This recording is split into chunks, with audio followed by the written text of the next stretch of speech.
Lead Peeling Back the Layers on Tuesday, that is today at 4:30 at Watson Williams Elementary School in Utica. Tickets are free and can be reserved at this website. It's leadfreemv.org. The authors of the book Lead Wars are going to be discussing the history of lead poisoning in the country and the public health challenges that the epidemic faces, and it does continue. It really does, right? Yeah, I actually have so many questions, and unfortunately I cannot attend this event this afternoon. I'm hoping they get a couple of answers today, but as you mentioned, Bill, it's happening at 4:30 today at Utica's Watson Williams Elementary School. We only do this program so we don't have to attend events. We just bring the people in. We get our own little exclusive audience. And okay, in are the Alicia Dix, President and CEO. Good morning. Good morning. And in are the authors, Gerald Markowitz and David Rosner. Talk about lead poisoning. It's something that a lot more prevalent than I think people ever realized. Sure. Well, in short, it's the longest-lasting childhood epidemic in American history.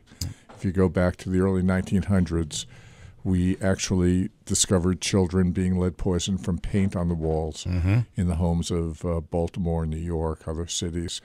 And since that time, we've understood the causes of it, what creates the problem, its impact on children, which is devastating. Yeah. In the old days, kids used to go into seizures and comas and die. Now they develop behavioral problems, learning disabilities, dyslexia, hyperactivity. Those are the symptoms of lead poisoning. And we have a very, especially in the Northeast, a very old infrastructure. Jerry, the pipes are still, in many cases, filled with lead. the pipes are filled with lead. The walls of houses are filled with lead. Yeah. And it's the reason that over 500,000 children have too much lead in their blood and are affecting their life chances. So how do we fix? How do we solve this? I know that's one of the topics that's going to be talked about tonight. Sure. Well, there are a number of ways of solving it. The clearest way is to just take the lead out of the environment. Literally take it off the walls, and that's what they're trying to do in California and some cities around the country. Literally remove lead paint, which is the largest source. And what's the policy here in New York? Is it cover it? As long as it's covered, it's not an issue. Yeah, there's a mitigation program where every 3 years you have to put measures on to cover it and contain it, but it's something you have to do every few years. So there's more. Over time, it probably costs as much as taking the source out. But, we're going to be looking at different pathways for doing both. How do we mitigate? How do we eradicate it? And where can we make the most bang for the buck? And listen, how many houses were? When did the lead paint stop? It had to be the 70s? Late 70s. Late 78? 1978, it was finally banned in paint. So kind of hard to find houses today that don't have lead paint. It is. I mean, there are over 20 million houses that have lead in them in the United States. Yeah. And 4 million of those houses have children who are between 0 and 7 or 8 years old in them. Is there is the problem only with chipping and the child consuming, or is there an airborne issue? Well, it's even not even as complicated as chipping or kids eating the paint. Paint actually chalks. It becomes a chalk over time. And the lead in the paint actually chalks off walls and falls on floors.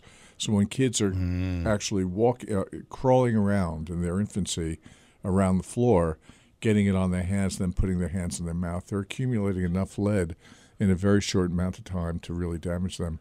It only takes about the size of your thumbnail to send a kid into convulsions. Wow. And it takes a lot less than that to actually cause neurological damage, so that's the problem.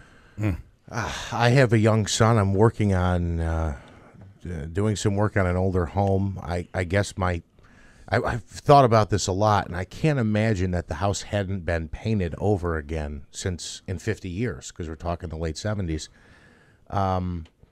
Is there a test? Is there a way I can find out if it is lead paint on the walls? Well, I mean, let's start with step one. Yes, there are lead test kits that are available that you can do, and then there's more specialized equipment to test the lead on the paint in the paint in a more extensive way. And they like a J.K. Lumber, Home Depot, Lowe's, those places sell that type of stuff? Yeah, they do. And also, Oneida County has a lead testing program that they can come out and also test the environment for you. But, yeah, you can get these kits at any home improvement store or online. And, again, they vary from if there's any indication that there's lead, I would go deeper and let the county know so they can come in and make sure they do a thorough test. Yeah. One of the problems we often face is that we think we're safe because we've painted over the lead. But every time you do a renovation, every time you nail in the wall, every time you raise a window sash that has lead on it. Well, you almost never paint the window because you can't. The windows don't open properly after you do that. So you always leave the windows alone. Never thought of that, but there's where the lead paint remains. That's right. Right, and every time you have a plumbing problem and water comes through a wall, you're releasing the lead in that paint. Right. So the answer is expensive. Yes, it's essential, less expensive than damaging hundreds of thousands of children. Well, let's talk about that. So, what it seems we all sit around and say, well, where are all these conditions coming from? Every kid's diagnosed with this and that, and well, they'll say, well, we just didn't used to diagnose it. It just was never diagnosed before. Or is it the issue of is lead? What does it cause? What does it do in children? Well, when a child goes to school, that's when you start seeing it. The child has little hyperactivity problems, can't concentrate. There have been really very interesting studies in which children's teeth were taken, baby teeth were taken when they fell out, and they measured the amount of lead in the teeth. And then they asked teachers in a blind study about these children. And they found that there's a very high correlation between kids who had a lot of lead in their bodies because teeth accumulate the lead and they could measure it. And children who were noted by their teachers as failing in school, not able to stay in class, not able to read, unable to sit in their seats, behavioral problems. By the way, these kids become adults. They become adults, and they don't have the They're skills. Underperforming. They're underperforming. They can't get into college, or they can't go through college. They have trouble at school. They have trouble reading, and their whole lives are changed. So you don't really notice it. You don't notice it. It's not like you come down with a coma or you start getting a giant fever from this lead. But what it does is just change your whole life course and make your whole life much less rich. And the tragedy of it for us, we're historians, is that we have known the causes of this problem. We have known where it's coming from. We have known how to prevent it. We know what to do about it for over a century, and we still have the problem, and we unfortunately still see some folks saying, well, it's too expensive to do anything about it. Yeah. Well, I want to ask Jerry. Listen, our infrastructure, we talked about that right at the beginning. Infrastructure is very old. We're going to go through and we're going to make sure all of our pipes are lead-free in our house. Well, what is leading to the house is most likely lead pipes, right? How dangerous is that? How dangerous is the water because of that? But it depends upon what's happening in the water that's going through those pipes. Yeah. And the tragedy is, for most of the country, we don't even know where the lead pipes are that are bringing the water into our homes. And so first we have to know where the lead pipes are, and then we have to know what is the nature of the water. The problem in Flint was there was very corrosive water that released the lead and caused the tremendous tragedy in Flint. And, all right, are there filters people can put on their, is that an option? It's a poor option. Okay. Right. I mean, it's not the best option at all, but it's something that people can do, certainly. All right, gentlemen, so you'll be this afternoon. It's at 4:30. Elisa, you want to just give a little background information on this is obviously we talked about this a while back. This is your initiative. Yeah, it's a big one. It's important. Is really committed to changing our trajectory with lead poisoning in our two counties.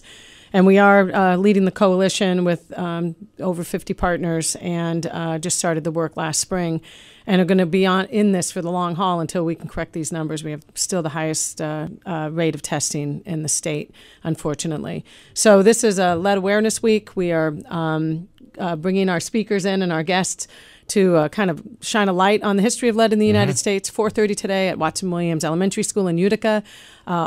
Please register at leadfreemv.org before 11 o'clock. We've got plenty of room for folks to come and join us. And then we'll have a local panel. It is free. Yeah. And we'll have a local panel after our guests do their presentation to talk a little bit about what's happening here in our region with lead. We're oftentimes not overly big when it comes to long-term strategies, but does seem to be a change, and this certainly is one of those.